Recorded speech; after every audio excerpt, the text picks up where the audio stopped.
Hello, and welcome to Harbor Covenant Church's Good Friday podcast. If you would like to fully participate in this service, we invite you to light 7 candles and to prepare some bread and wine or juice to take communion. Throughout the course of the service, you'll be instructed as to when to extinguish each candle. As we come to the end of Lent, we begin a journey into darkness to a place of deep shadows. Today, we accompany Jesus in his last hours. We witness the cruelties and the suffering he endures. We listen to the words of condemnation and ridicule. In all this, he is innocent. He is the faithful servant of God, doing his Father's work, bringing the gospel of love, peace, and hope. And so, in this liturgy, we are invited to walk solemnly and attentively with Jesus. Better to know, better to understand, better to be his friend, his disciple, his witness. Be still and know that God is here.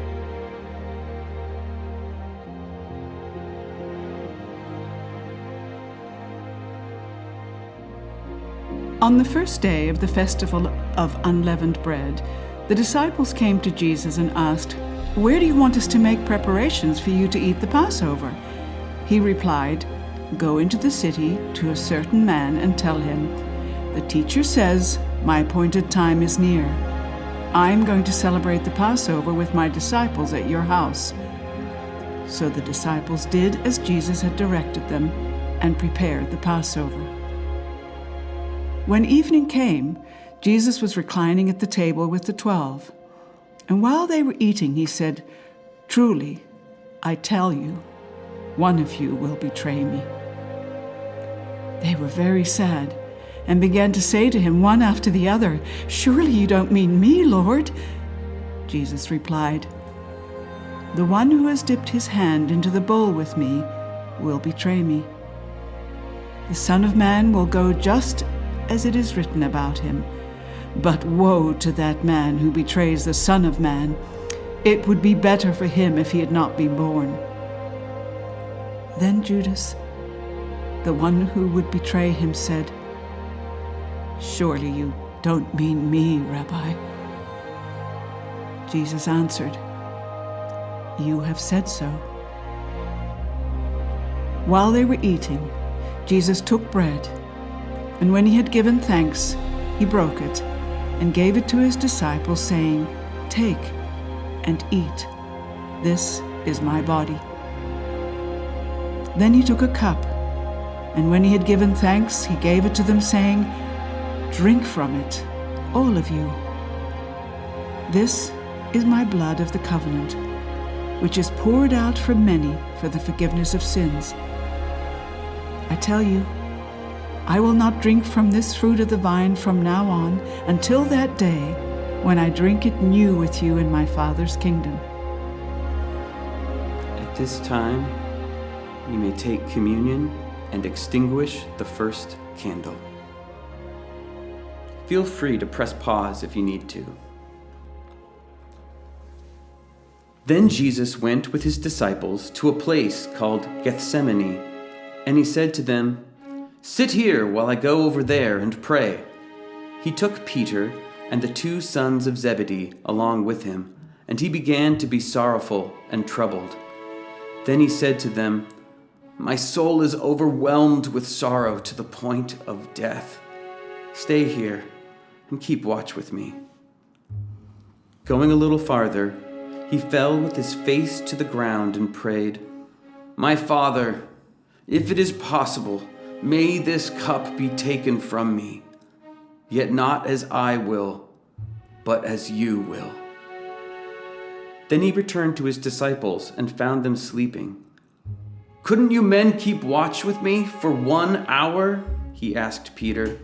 "Watch and pray so that you will not fall into temptation. The spirit is willing, but the flesh is weak."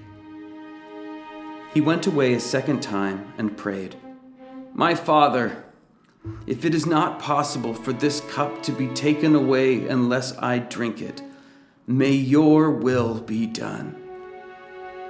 When he came back, he again found them sleeping, because their eyes were heavy. So he left them and went away once more and prayed the third time, saying the same thing. Then he returned to the disciples and said to them, "Are you still sleeping and resting?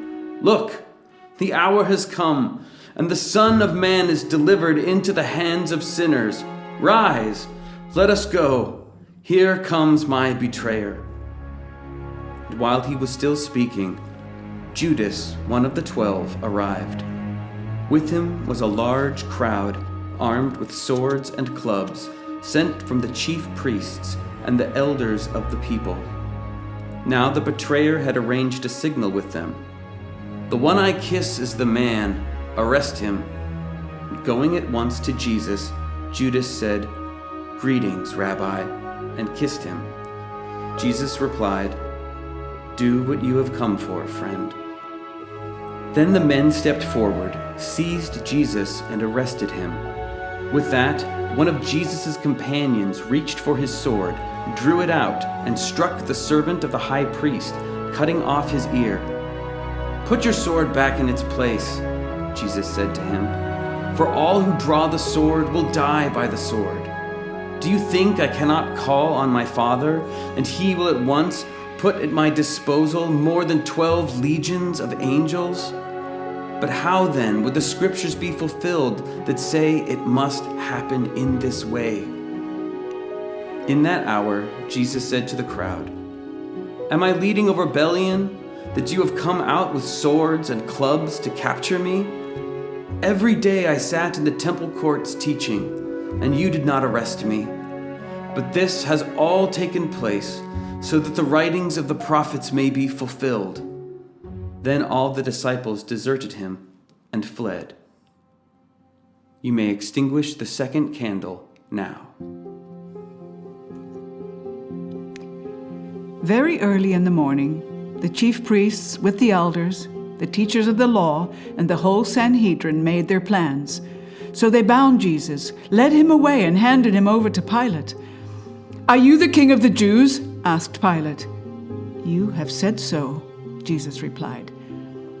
The chief priests accused him of many things. So again Pilate asked him, "Aren't you going to answer? See how many things they are accusing you of." But Jesus still made no reply. And Pilate was amazed. You may extinguish the third candle now. The soldiers led Jesus away into the palace, that is, the praetorium, and called together the whole company of soldiers. They put a purple robe on him, then twisted together a crown of thorns and set it on him. And they began to call out to him, "Hail, King of the Jews!" Again and again they struck him on the head with a staff and spit on him. Falling on their knees, they paid homage to him. And when they had mocked him, they took off the purple robe and put his own clothes on him. Then they led him out to crucify him. A certain man from Cyrene, Simon, the father of Alexander and Rufus, was passing by on his way in from the country, and they forced him to carry the cross. They brought Jesus to the place called Golgotha, which means the place of the skull. Then they offered him wine mixed with myrrh, but he did not take it, and they crucified him. Dividing up his clothes, they cast lots to see what each would get. It was 9 a.m. when they crucified him. The written notice of the charge against him read, "The King of the Jews." They crucified 2 rebels with him, one on his right and one on his left. Those who passed by hurled insults at him, shaking their heads and saying, "So, you are going to destroy the temple and build it in 3 days? Come down from the cross and save yourself." In the same way, the chief priests and the teachers of the law mocked him among themselves. "He saved others," they said, "but he can't save himself. Let this Messiah, this King of Israel, come down from the cross, that we may see and believe." Those crucified with him also heaped insults on him. You may extinguish the fourth candle now. From noon until 3 in the afternoon, darkness came over all the land. About 3 in the afternoon, Jesus cried out in a loud voice, "Eloi, Eloi, lama sabachthani," which means, my God, why have you forsaken me?" When some of those standing there heard this, they said, "He's calling Elijah." Immediately, one of them ran and got a sponge. He filled it with wine vinegar, put it on a staff, and offered it to Jesus to drink. The rest said, "Now leave him alone. Let's see if Elijah comes to save him." And when Jesus had cried out again in a loud voice, he gave up his spirit. At that moment, the curtain of the temple was torn in two from top to bottom. The earth shook, the rocks split, and the tombs broke open.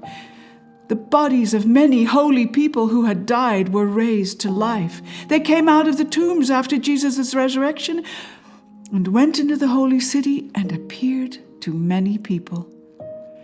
When the centurion and those with him who were guarding Jesus saw the earthquake and all that had happened, they were terrified and exclaimed, "Surely he was the Son of God." You may extinguish the fifth candle now. All of this was foretold by the prophet Isaiah in chapter 52. "See, my servant will act wisely. He will be raised and lifted up and highly exalted. Just as there were many who were appalled at him, his appearance was so disfigured beyond that of any human being, and his form marred beyond human likeness. So he will sprinkle many nations, and kings will shut their mouths because of him. For what they were not told, they will see, and what they have not heard, they will understand. Who has believed our message, and to whom has the arm of the Lord been revealed? He grew up before him like a tender shoot, and like a root out of dry ground. He had no beauty or majesty to attract us to him, nothing in his appearance that we should desire him. He was despised and rejected by mankind, a man of suffering and familiar with pain. Like one from whom people hide their faces, he was despised, and we held him in low esteem. Surely he took up our pain and bore our suffering, yet we considered him punished by God, stricken by him, and afflicted. But he was pierced for our transgressions. He was crushed for our iniquities. The punishment that brought us peace was on him, and by his wounds we are healed." You may extinguish the sixth candle now. The next day, the one after Preparation Day, the chief priests and the Pharisees went to Pilate. "Sir," they said, "we remember that while he was still alive, that deceiver said, 'After 3 days I will rise again.' So give the order for the tomb to be made secure until the 3rd day. Otherwise, his disciples may come and steal the body and tell the people that he's been raised from the dead. This last deception will be worse than the first." "Take a guard," Pilate answered. "Go make the tomb as secure as you know how." So they went and made the tomb secure by putting a seal on the stone and posting the guard. You may extinguish the seventh candle now. Now take a moment to reflect on the scriptures that you've heard. But remember, the story doesn't end here.